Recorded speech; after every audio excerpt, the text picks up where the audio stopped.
নির্বাচনের আগে ছাত্র জনতা হত্যার বিচার এবং সংস্কারের দাবি এনসিপির। পদযাত্রায় নাহিদ ইসলাম বললেন, জুলাই আন্দোলন ছিল দুর্নীতিবাজ ও মাফিয়াদের বিরুদ্ধে। শেখ হাসিনা সহ আওয়ামী লীগ এবং যে সকল পুলিশরা গুলি চালায় আমাদের ভাইদের বাড়ছে, বোনদের বাড়ছে, আমরা তার বিচার নিশ্চিত করব। নির্বাচন বিলম্বিত করে ক্ষমতায় থাকতে চাওয়া হবে দুঃস্বপ্ন, হুঁশিয়ারি সালাউদ্দিন আহমদের। খোলা পানিতে মাছ শিকারের চেষ্টার অভিযোগ নেতাদের। যদি কেউ স্বপ্ন দেখে থাকেন সংস্কার বিচারের বাহানা দিয়ে আপনারা অনবরত অনির্দিষ্টকালের জন্য ক্ষমতায় থেকে যাবেন, সেটা দুঃস্বপ্নে পরিণত হবে।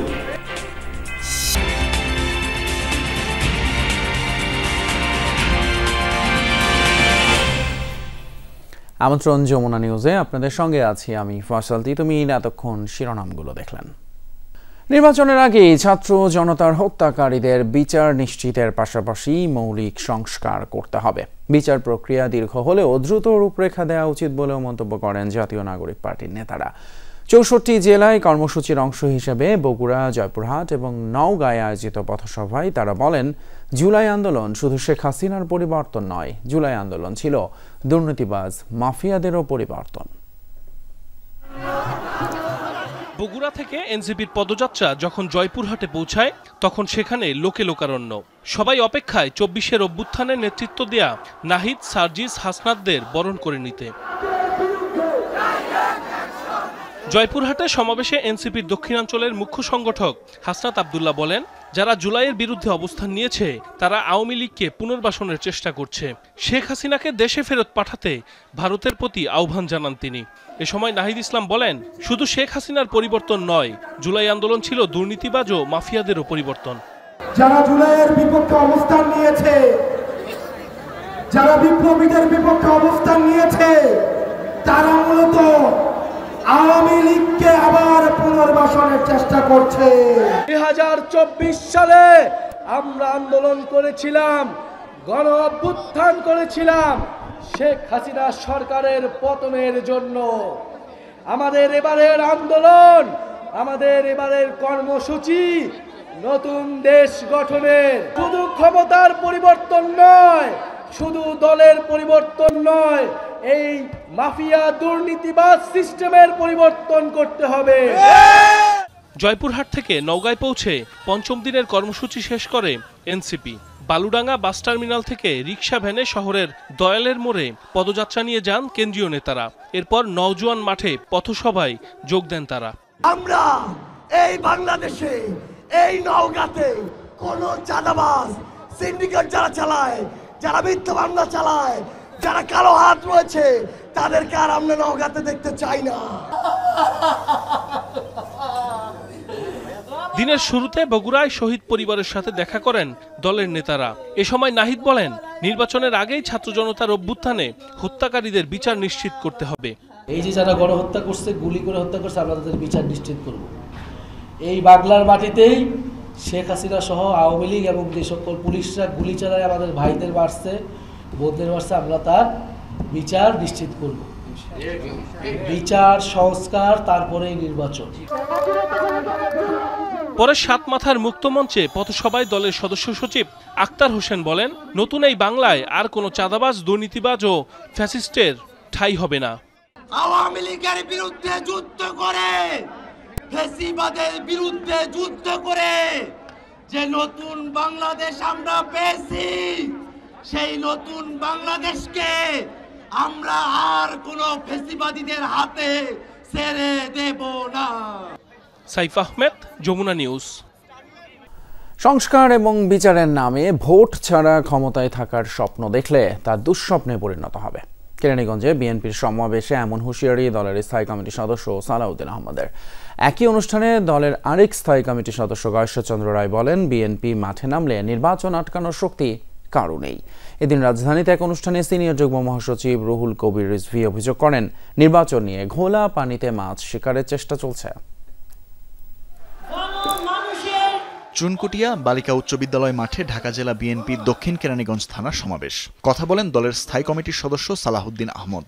টালবাহানা না করে দ্রুত নির্বাচন দেওয়ার দাবি জানান তিনি। সমৃদ্ধ বাংলাদেশ গড়তে গণঅভ্যুত্থানের সব শক্তিকে ঐক্যবদ্ধ থাকার আহ্বান জানান। যদি কেউ স্বপ্ন দেখে থাকেন বিনা বুটে বিভিন্ন বাহানায় সংস্কার বিচারের বাহানা দিয়ে আপনারা অনবরত অনির্দিষ্টকালের জন্য ক্ষমতায় থেকে যাবেন, সেটা দুঃস্বপ্নে পরিণত হবে। দলের আরেক স্থায়ী কমিটির সদস্য গয়েশ্বরচন্দ্র রায় বলেন, বিগত 17 বছর ধরে বিএনপি নির্বাচনের জন্য আন্দোলন করে যাচ্ছে বলেই এ নিয়ে কথা বলছে। নির্বাচন আটকানোর শক্তি কারো হাতে নাই যদি আমরা না বলি। যারা বলে 16 বছর আমরা কিছু করতে পারি নাই, তাদেরকে বলবো আমরা এখন 16 দিনে তা দেখিয়ে দিতে পারি। এর আগে ঢাকা মহানগর উত্তর বিএনপির আয়োজনে ধানমন্ডি স্পোর্টস ক্লাব মাঠে ছিল জুলাই গণঅভ্যুত্থানের শহীদদের স্মরণে ফুটবল টুর্নামেন্ট। অনুষ্ঠানে দলের সিনিয়র যুগ্ম মহাসচিব রুহুল কবির রিজভী অভিযোগ করেন, নির্বাচনী প্রক্রিয়া ব্যাহত করতে ষড়যন্ত্র চলছে। আজকে অনেকেই ঘোলা পানিতে মাছ শিকারের চেষ্টা করছেন। কেউ কেউ বলছেন নির্বাচনের পরিবেশ নেই। কেন বলছেন? আপনি এতই পরিবেশবাদী? পৃথিবীর যুগ যুগ ধরে যে সংগ্রাম আন্দোলন, মানুষের যে অধিকার, এই অধিকার তো রাজনৈতিক সংগ্রামের মধ্যে দিয়ে এগিয়ে এসছে। তাই রাজনৈতিক সংগ্রাম ত্বরান্বিত করতে হলে তার নির্বাচিত পার্লামেন্ট লাগবে। অনুষ্ঠানে বিএনপির স্থায়ী কমিটির সদস্য হাফিজউদ্দিন আহমদ বলেন, শেখ হাসিনা দেশের ক্রীড়াঙ্গনকে কলুষিত করে গেছেন। জনগণ দায়িত্ব দিলে বিএনপি ক্রীড়াঙ্গনে জন আকাঙ্ক্ষার প্রতিফলন ঘটাবে। তারা কিভাবে ভালো একটা জিনিসকে নষ্ট করে, এই সাকিব এবং মাশরাফির মাধ্যমে সেটি প্রমাণ হলো। কত ছেলে মেয়েকে তারা গুম করেছে। এই শহীদ পরিবার যারা এখানে এসেছে, এরা কোনো রাত্রে ঘুমাতে পারে না। এই কারণে এই পরিবারের উপরে যে দুর্যোগ নেমে এসেছে, আল্লাহর গজব নেমে এসেছে তাদের উপরে। দেশের রাজনীতিকে ধ্বংস করেছে এবং সাথে সাথে এই দেশের খেলাধুলাকেও ধ্বংস করেছে। তানভীর মৌসুম, যমুনা নিউজ, ঢাকা। আগামী নির্বাচন সুষ্ঠু হতে হবে, জনগণ আর যেন তেন ভোট চায় না, এমনটাই বলেছেন জামায়াত ইসলামীর আমির ডক্টর শফিকুর রহমান। ফেনীতে যাওয়ার পথে সকালে কুমিল্লা সদর দক্ষিণ উপজেলার পদুয়ার বাজার বিশ্ব রোড এলাকায় আয়োজিত পথসভায় এই কথা বলেন তিনি। জামায়াতের আমির বলেন, বিভিন্ন জায়গায় রাজনীতির নামে চাঁদাবাজি, লুটপাট লক্ষ্য করা যাচ্ছে। হুঁশিয়ারি দেন, দুর্বৃত্তরা যদি নিজেদের না সামলায় তাহলে জনগণই ব্যবস্থা নেবে। এ সময় নতুন কিংবা পুরাতন যে কোনো ফ্যাসিবাদী শক্তির বিরুদ্ধেই প্রতিরোধ গড়ে তোলার আহ্বান জানান ডক্টর শফিক। আমরা যেন তেন কোনো নির্বাচন চাই না। বাংলাদেশের বিভিন্ন জায়গায় ইদানিং রাজনীতির নামে যে অপকৃপার উন্মাদ আমরা লক্ষ্য করছি, দলগুলোকে বলবো সাবধান হন, নিজেদেরকে সামলান। গত 15 বছরের সাংবাদিকতার সুষ্ঠু মূল্যায়ন করা হবে জাতিসংঘের তত্ত্বাবধানে। গণমাধ্যম সংস্কার প্রতিবেদন পর্যালোচনা শীর্ষক আলোচনায় এমনটা জানিয়েছেন প্রেস সচিব শফিকুল আলম। ডেইলি স্টার ভবনে ব্রডকাস্ট জার্নালিস্ট সেন্টার বিজেসির পর্যালোচনা এবং মতবিনিময় সভায় সম্প্রচার সাংবাদিকদের আর্থিক উন্নয়ন সহ সম্প্রচার মাধ্যমের জন্য আলাদা কমিশন গঠনের বিষয়গুলো গুরুত্ব পায়। গণমাধ্যম সংস্কার প্রতিবেদন পর্যালোচনা শীর্ষক আলোচনার আয়োজন করে ব্রডকাস্ট জার্নালিস্ট সেন্টার বিজেসি। এতে অংশ নিয়ে প্রধান উপদেষ্টার প্রেস সচিব শফিকুল আলম জানান, গত 15 বছর কি ধরনের সাংবাদিকতা হয়েছে তা মূল্যায়নে সরকার জাতিসংঘের তত্ত্বাবধানে তদন্তের জন্য বিশেষজ্ঞ চেয়েছে। এখন আপনি গত 15 বছরের যে জার্নালিজম, সেটা নিয়ে কিন্তু আমরা কোনো আলাপই করছি না। সেটা নিয়ে আমার মনে হয় যে অনেস্ট আলাপ হওয়া উচিত। সেটা নিয়ে আমরা যেটা করছি, আমরা ইউএনকে লিখছি, ইউএনকে বলছি যে আপনারা বাইরের এক্সপার্ট দেন, দেশ দেখুক যে কী ধরনের জার্নালিজম হয়েছে। মানে ওই জায়গাটা অ্যাড্রেস করাটা খুবই ক্রুশিয়াল। তাহলে হবে কি, বাংলাদেশে একটা জার্নালিজমের উপরে একটা ট্রাস্টের জায়গাটা তৈরি হবে। গণমাধ্যম সংস্কার কমিশনের প্রতিবেদন প্রকাশের 4 মাসে তেমন কোনো অগ্রগতি না থাকায় ছিল হতাশা। দ্রুত সুপারিশগুলো বাস্তবায়ন করা হবে বলে আশা প্রকাশ করেন গণমাধ্যম সংস্কার কমিশনের সদস্যরা। আমাদের হয়তো ভুল থাকতে পারে, আমাদের কমতি থাকতে পারে, কিন্তু যেটুকু আমরা দিয়েছি সরকার সেটুকু অ্যাটলিস্ট প্রায়োরিটি বেসিস কিছু বাস্তবায়ন যদি করত, উদ্যোগ যদি নিত, তাহলে হয়তো বা সংস্কার কমিশন নিয়েও মানুষের মধ্যে এত দ্বিধা সন্দেহ কাজ করতো না। সত্যি যদি নির্বাচন নিয়েই আমরা চিন্তা করতে থাকি, সেই একটা ভালো নির্বাচনের জন্যও আপনি গণমাধ্যমের কথা চিন্তা না করে নির্বাচন করা সম্ভব কিনা। মানুষ আমাদের কথা শুনবে সেই জায়গা তো আমাকে প্রতিষ্ঠা করতে হবে, নয়তো তো আমার এক্সিস্টেন্সের কোনো প্রয়োজনই নাই। সম্প্রচার মাধ্যমের জন্য আলাদা কমিশন গঠন, ভিন্ন বেতন কাঠামো, অন্যান্য সুবিধা নিশ্চিত করা সহ গণমাধ্যম সংস্কার কমিশনে দেয়া বিজেসির সুপারিশ দ্রুত বাস্তবায়নের দাবি জানায় সাংবাদিকদের এই সংগঠনটি। এই 15 দফা সুপারিশের মধ্যে 2-3টা দফা নিয়েও যদি কাজ শুরু হয়, আমি মনে করি যে কমিশনের সদস্যরা যেভাবে একটু সান্ত্বনা পাবেন, তেমনি আমরা মিডিয়াতে যারা কাজ করি, যাদের জন্য এই কমিশন রিপোর্ট, তারাও একটু আশান্বিত হব যে না, এই সরকার আমলে অন্তত কাজটা শুরু হয়েছে। দুঃখজনক হচ্ছে সে মার্চ মাসের 24 তারিখে জমা দেওয়া হলো সংক্ষিপ্ত তালিকা, সেটার কোনো অগ্রগতি হয়নি। দেখলাম যে 19শে জুন সম্ভবত প্রায় 3 মাস পরে এটা বাস্তবায়ন কীভাবে করা যাবে, তাও সব ক্ষেত্রে না, রেডিও টেলিভিশনের স্বায়ত্তশাসন এই ব্যাপারে কী করা যায় সেটার জন্য 3 মাস পরে একটা পর্যালোচনা কমিটি গঠন করা হয়েছে। সম্প্রচার সাংবাদিকদের নিজেদের অধিকারের বিষয়ে সোচ্চার ও ঐক্যবদ্ধ হওয়ার উপর জোর দেন বিভিন্ন মিডিয়া হাউসের প্রতিনিধিরা। সরকার, মালিক, অন্য যত পক্ষকেই আমরা দোষ দেই, তাদের দায় দায়িত্ব নিয়ে কথা বলি না কেন, আমরা আমাদের নিজেদের দায়িত্বটাকে পালন করি, আমরা নিজেরা ঐক্যবদ্ধ হই। যখনই আপনি রাষ্ট্রের গণতান্ত্রিক প্রক্রিয়ার উত্তরণের কথা বলবেন, গণমুক্ত গণমাধ্যম নির্ভর করে রাষ্ট্র কাঠামোর চরিত্র কেমন। আলোচনায় প্রেস সচিব মতামত দেন সাংবাদিকদের ন্যূনতম বেতন 30,000 টাকা হওয়া উচিত। ডিজিটাল অ্যাক্টের বিরুদ্ধে কিন্তু আমরা প্রথম কাজ করেছি। Farhana Nancy, Jamuna News, Dhaka. রাজনৈতিক প্রভাবমুক্ত করতে না পারলে পুলিশ বাহিনীতে করা কোনো সংস্কারই কাজে আসবে না, এমন মত দিয়েছেন বিশিষ্ট জনেরা। তারা বলেন, ভাবমূর্তি ধ্বংসের জন্য পুলিশ নয়, বরং পুরো রাষ্ট্র কাঠামো দায়ী।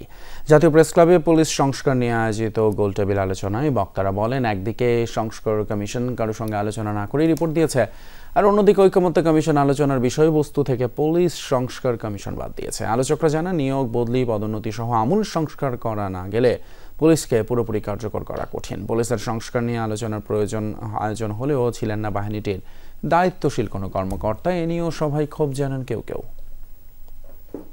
1861-এ যে পুলিশ অ্যাক্ট ছিল সেটা এখনো ক্রমান্বয়ে চলছে। এটা নিয়ে যারা বিশেষজ্ঞগণ আছে তারা অদল বদলের কথা বলতে পারেন। আমাদের তো এখনই সময় সংস্কার করার। অন্তর্বর্তী সরকারের যে সুবিধাটি রয়েছে দলীয় সরকারের সেটা নেই। দুটো বাহিনীর সর্বনাশ করেছেন আপনারা, পুলিশেরও সর্বনাশ করেছেন, সামরিক বাহিনীরও সর্বনাশ করেছেন। কারণ সামরিক বাহিনী র্যাবে ঢুকে তারা করাপ্ট হয়েছে, সামরিক বাহিনী র্যাবে ঢুকে তারা ক্রিমিনাল হয়েছে, এবং এর কারণে সামরিক বাহিনীও বিতর্কিত হয়েছে, সামরিক বাহিনীও রাজনীতিকরণ হয়েছে। So it was A wrong concept, যেই করে থাকুক না কেন পুলিশের মধ্যে সেনাবাহিনী সামরিক বাহিনীকে নিয়ে আসা ওয়াজ এ রং কনসেপ্ট।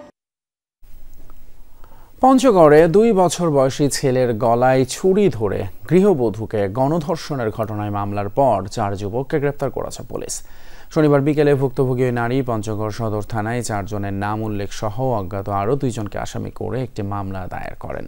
এরপর সদর উপজেলার জগদল বাজার এলাকায় অভিযান চালিয়ে 4 জনকে গ্রেপ্তার করা হয়। পুলিশ জানায়, বোদা উপজেলার ময়দান দিঘি ইউনিয়ন জুটমিল এলাকায় ভাড়া বাসায় থাকতেন ওই গৃহবধূ। শুক্রবার রাতে জুটমিল থেকে ইজি বাইকে অসুস্থ ছেলেকে নিয়ে সদর ইউনিয়নে বাবার বাড়িতে যাচ্ছিলেন তিনি। 3 মাইল সুরিভিটা এলাকায় পৌঁছালে তাদের পেছনে থাকা অন্য একটি ইজি বাইকের চালক ওই গৃহবধূর নাম ধরে ডাকতে থাকেন।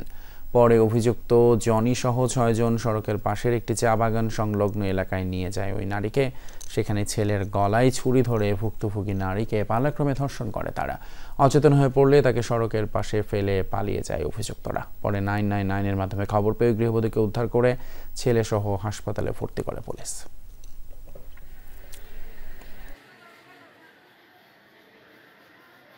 ট্রেনে নিয়ে যাওয়ার পরে অনেক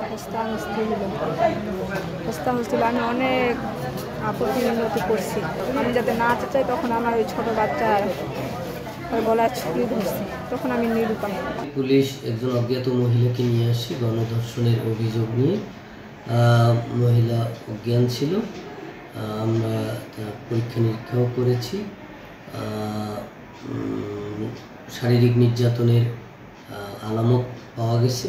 সেখানে একজন নারীকে আমরা অবচেতন অবস্থায় পাই, সংজ্ঞাহীন অবস্থায় পাই, এবং একটি ছেলে শিশু অনুমান 1 বছর বয়স তাকে কান্নারত অবস্থায় পাই। তাৎক্ষণিকভাবে জরুরি ভিত্তিতে আমরা তার চিকিৎসার জন্য পঞ্চগড় সদর হাসপাতালে নিয়ে আসি। আগামী 18 জুলাই রাষ্ট্রীয় সহযোগিতায় রাজধানীর হাতিরঝিলে বেসরকারি বিশ্ববিদ্যালয় প্রতিরোধ দিবস পালন করা হবে বলে জানিয়েছে প্রাইভেট ইউনিভার্সিটি ঐক্যের সংগঠকেরা।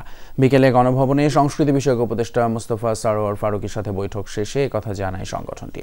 বলেন, জুলাইয়ে ফ্যাসিস্ট অপসারণে বেসরকারি বিশ্ববিদ্যালয়ের অবদানকে জাতিকে স্মরণ করিয়ে দিতে এই উদ্যোগ নেওয়া হয়েছে। বেসরকারি বিশ্ববিদ্যালয়ের নেতারা বলেন, আগামী রাষ্ট্র বিনির্মাণে বেসরকারি বিশ্ববিদ্যালয়ের ছাত্রদের দমিয়ে রাখা যাবে না। 21টি রাজনৈতিক এবং অরাজনৈতিক সংগঠন নিয়ে গত 26 জুন এটি আত্মপ্রকাশ করে। প্রাইভেট ইউনিভার্সিটি ঐক্যের পক্ষ থেকে বিশাল বড় একটি প্রোগ্রামের আয়োজন করা হবে, কিন্তু প্রোগ্রামের আয়োজনে কিভাবে থাকবে, কি থাকবে না থাকবে সেই বিষয়ে আমরা আপনাদের জন্য সারপ্রাইজ রাখছি। বিশাল প্রোগ্রাম করতে যাচ্ছি, সেক্ষেত্রে আমাদের পক্ষে সরকারের পক্ষ থেকে সমস্ত হেল্প করার কথা বলা হয়েছে এবং পাশাপাশি আপনারা 18 জুলাই চোখ রাখুন হাতিরঝিলে। প্রাইভেট ঐক্যর ব্যানারে আমরা 18 তারিখে অন্তর্বর্তীকালীন সরকারের সহযোগিতার মাধ্যমে আমরা একটি ব্যাপক মেগা প্রোগ্রাম করতে যাচ্ছি। চট্টগ্রামে আনন্দ মিছিল করেছে মহানগর বিএনপির 4, 5, 6 এবং 45 নম্বর সাংগঠনিক ওয়ার্ড বিএনপির আহ্বায়ক কমিটি।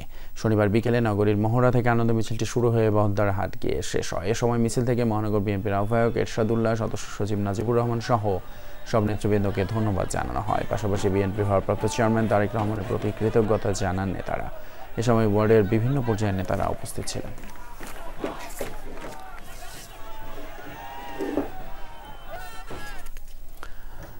ব্রাহ্মণবাড়িয়ার নাসিরনগরে আবারও সংঘর্ষ। আধিপত্য বিস্তারকে কেন্দ্র করে দুই পক্ষের সংঘর্ষে এক যুবক নিহত হয়েছে। শনিবার দুপুরে উপজেলার চাতলপাড় বাজারে এই ঘটনা ঘটে। পুলিশ এবং স্থানীয়রা জানায়, দীর্ঘদিন ধরে এলাকায় আধিপত্য বিস্তার নিয়ে কাঁঠালকান্দি গ্রামের উল্টা গোষ্ঠী এবং মোল্লা গোষ্ঠীর মধ্যে বিরোধ চলছিল। এরই জেরে দেশীয় অস্ত্র নিয়ে সংঘর্ষে জড়া দুই পক্ষ। এ সময় মোল্লা গোষ্ঠীর সমর্থক সৌরভ মিয়া নিহত হয়। আহত হয় অন্তত 25 জন। খবর পেয়ে ঘটনাস্থলে যায় পুলিশ।